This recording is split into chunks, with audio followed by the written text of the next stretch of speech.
Oh, hey, it's me again. I caught a sinus infection from that box full of floppy disks. I guess Silicon Valley had the flu going around when they put it on the ice. So I basically can't leave my room. But I mean, it's not all bad. One of them had Doom 2. The original Doom, hailed as one of the first true first-person shooters to do it right, released way back in 1993 when MS-DOS reigned supreme and the floppy disk was mightier than the vacuum tube.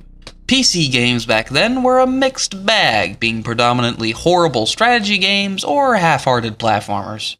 I mean, sure, there were some highlights like Lemmings, but jeez, PC gamers had it rough. All the greats were on Nintendo and Sega, with Sony not far behind.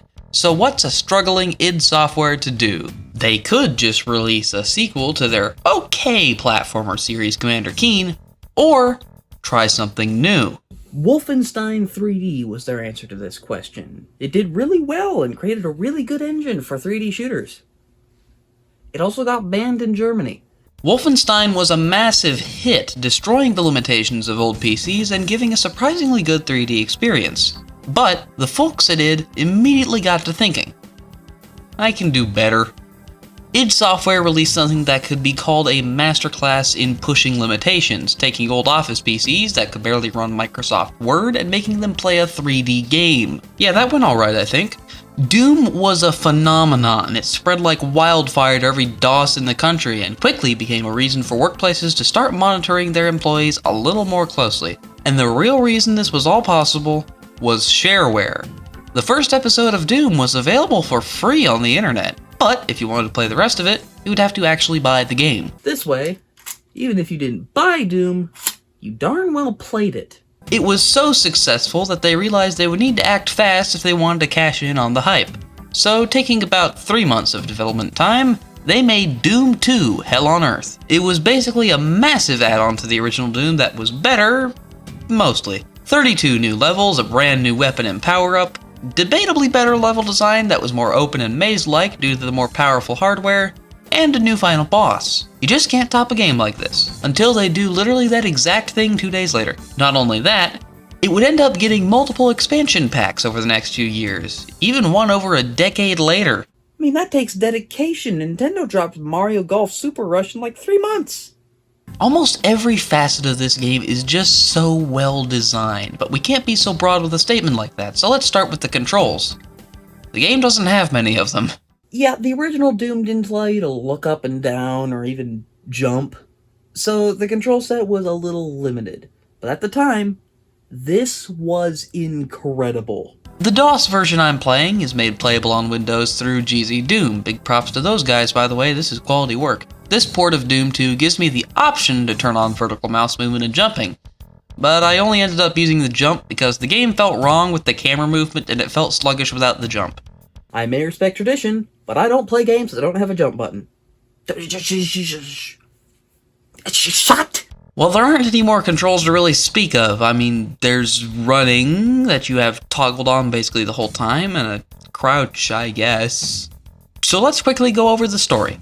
Demons are invading Earth and are holding the only hope for humanity's survival, a rocket ship with a ton of refugees, hostage. So Doom Guy rips and tears his way through the spaceport and saves what's left of his people. Then they're like, hey, the portal the demons are using is over here, maybe you can shut it? So he goes over there and finds he can't close it on the Earth side, and clearly the best option is to jump through and tear apart Heck itself. Doom Guy zoops through the depths of Heck and kills the Goliath final boss, which destroys a massive amount of hell and closes the portal. Doom Boy heads home in peace, wondering where bad people will go now when they die. I'll bet you it's Detroit. Now let's talk about the weapons. Number 1, the fists. These are a last-ditch effort usually. They don't use ammo, which is nice, but they deal terrible damage and require you to be in melee range, which is generally a bad idea. However, should you obtain a Berserk pack, the fists suddenly become far more powerful and potentially one-shot the grand majority of smaller enemies. On top of saving ammo, these guns become very important in higher difficulty levels. 1.5. The chainsaw. This thing can be found as a secret in many levels, including the first one, and is just shoved in your face in the later stages. It's basically an extremely fast, rapid punch that works pretty well on small monsters. If you're low on ammo and haven't found a berserk pack in your level yet, whip out this sucker and do some damage. 2. The pistol. Accurate? Kinda. Powerful? Not really. But ammo conserving? Oh yes. You start with this thing and it's barely enough to deal with the early zombies and imps. My advice, use it to conserve ammo at range and nothing more. 3. The shotgun. The first main unlockable weapon, this thing is a massive firepower improvement over the pistol. Despite being a shotgun, its spread is pretty tight and very consistent, so you can use it at a lot of ranges. Very useful, fun as heck to use, this is your primary weapon in Doom 1. But Doom 2 added a little something called 3.5. The Super Shotgun. This double-barreled powerhouse is incredible. Sure, it has a far wider spread and is worthless at larger ranges, but in most circumstances, this is a straight upgrade to the shotgun. It deals more than double damage despite using only 2 times of the ammo, and has a slightly longer delay between shots. This is my primary weapon throughout the game. Efficient use of the super shotgun can take down any enemy. Except my skill issues. The super shotgun can't help me there. 4. The chain gun. The direct upgrade to the pistol. It fires twice as many bullets per shot and has almost 0 delay between fires. I mean, the footage is self-explanatory, right? It feels good to unload a crapload of bullets into the stupid demon that shot you in the back. Careful about your ammo though, because this thing makes 400 ammo a light snack. 5. The rocket launcher. I have a love-hate relationship with this thing. On one hand, it's great at clearing out groups and deals massive direct damage, but on the other hand, the projectile aim assist and self-damage can screw you over hard. In the Doom engine, projectiles have a very small horizontal aim assist because of how hard aiming in 3D was to most people back then. However, this aim assist does not account for the size of the rocket projectile, and can sometimes aim at an enemy that just popped out from a wall next to you, hit the wall, and deal a lot of damage to you, potentially killing you. This is the only thing holding the rocket launcher back, because other than that, it's a very useful weapon, especially when there are hordes of smaller enemies in harder difficulties. 6. The plasma gun.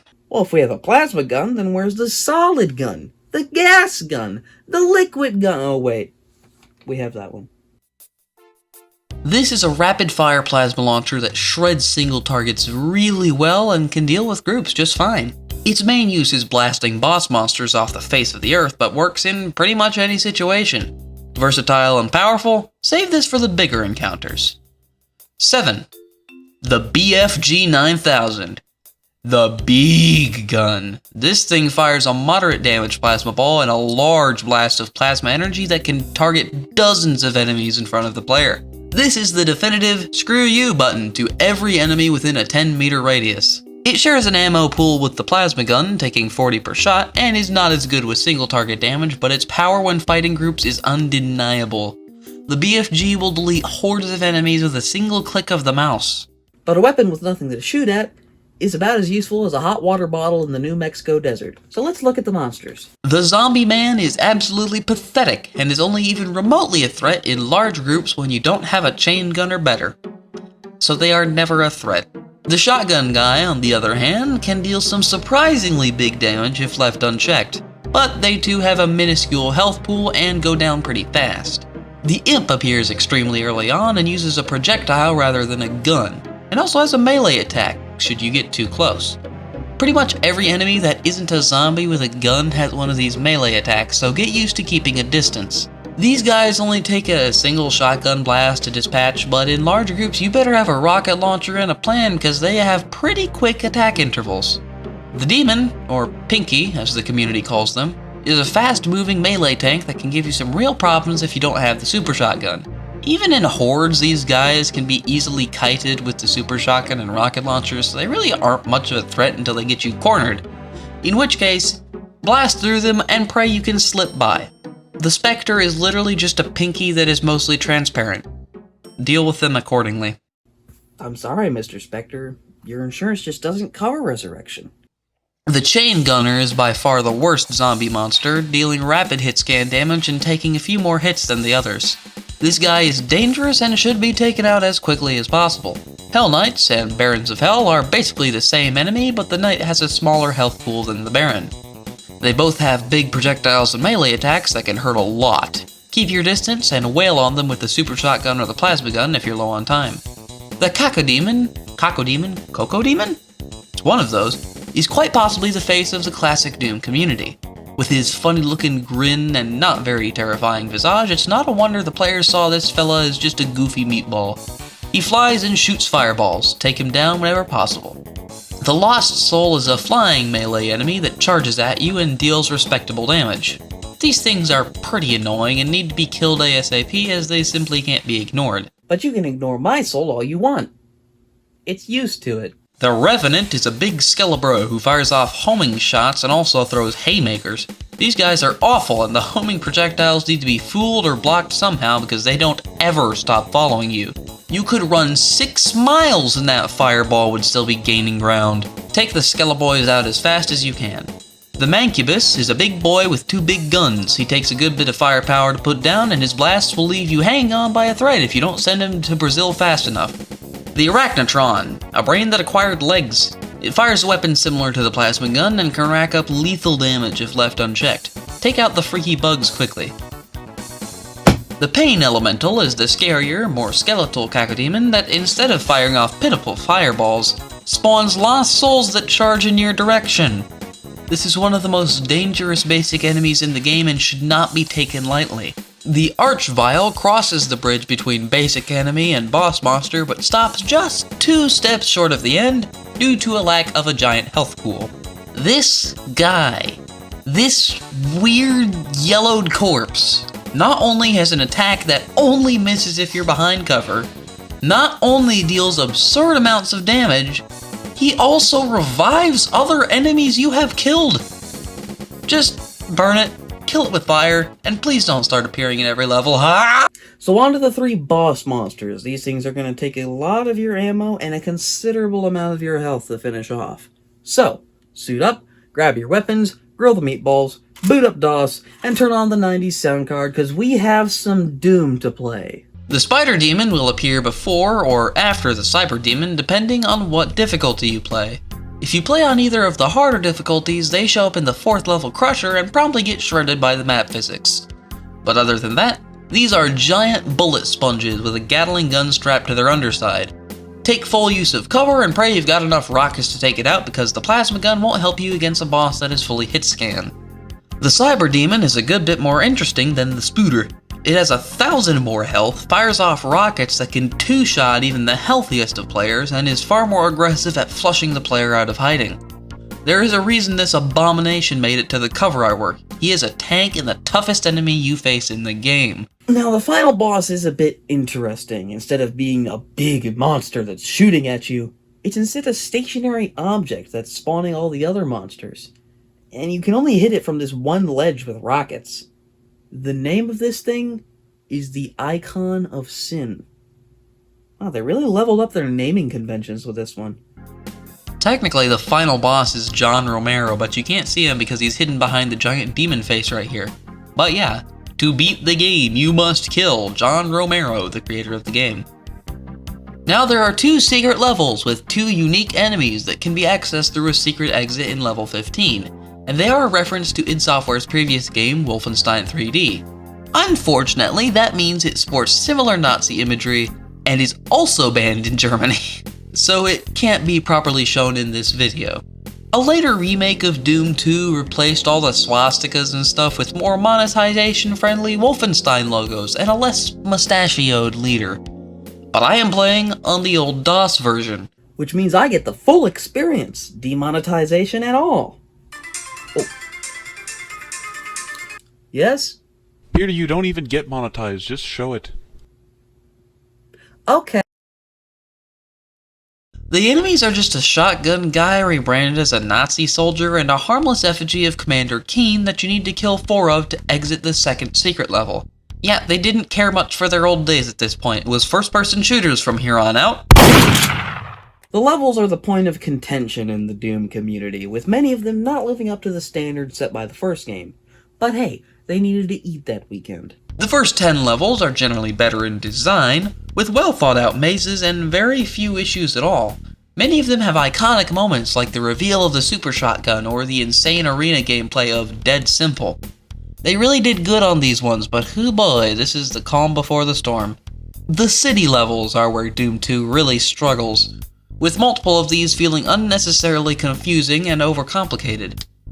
When you need a giant freaking arrow on the ground to tell the player where to go, maybe rethink what you're doing here. Thankfully, level 15 is really good, since it actually seems to know what a level set in a city should be like, and also houses the secret level entrance as well. Levels 18 and 20, I would argue, are really fun, with the latter of the two having both boss monsters in the same room. I didn't know you were supposed to make them fight each other and gunned them down for 5 minutes. Still worked. The third batch of 10 levels are set inside of hell and range from painful to really cool. Barrels O' Fun was a standout moment for me, as the exploding barrels had hardly been used for most of the game. Here though, they were an actual threat, and the first time I played Doom 2, not filmed sadly, I got owned by this section with the chain gunners. The 29th level was an incredible climax with this awesome scaling the cliff idea that runs through the length of the level. Although, I accidentally skipped the Cyber Demon at the end, whoops. The actual final level felt a little annoying, to be honest. The Icon of Sin doesn't really live up to his name, and the way you have to kill him is so annoying. You have to run all the way up here, killing any enemy that would be shooting at you, run down to the platform here, after waiting for it to come back down, and fire off rockets at this exact spot. And if you get the timing wrong, you'll have to do this all over again. You need to do this loop 3 times if you're a normal player. Or, you can enable mouse look and shoot like this. I have an hour of footage trying this on ultraviolence, okay? Let me have this. Doom 2 was an incredible expansion to Doom. It served as a way to give a fresh and exciting experience that was still very familiar to the old fans. But the hardcore fans said it wasn't enough. They wanted something harder. So, id Software released an update for Doom 2 that added the Nightmare difficulty. This difficulty is labeled as extremely unfair for a reason. Enemies respawn, projectile speed is cranked up to 11, and there are just more enemies in general. Good luck, man. So that's Doom 2, a darn good time, and a starting point for me into the Doom series. But it's only right that now that I've played one old PC game, I should play another.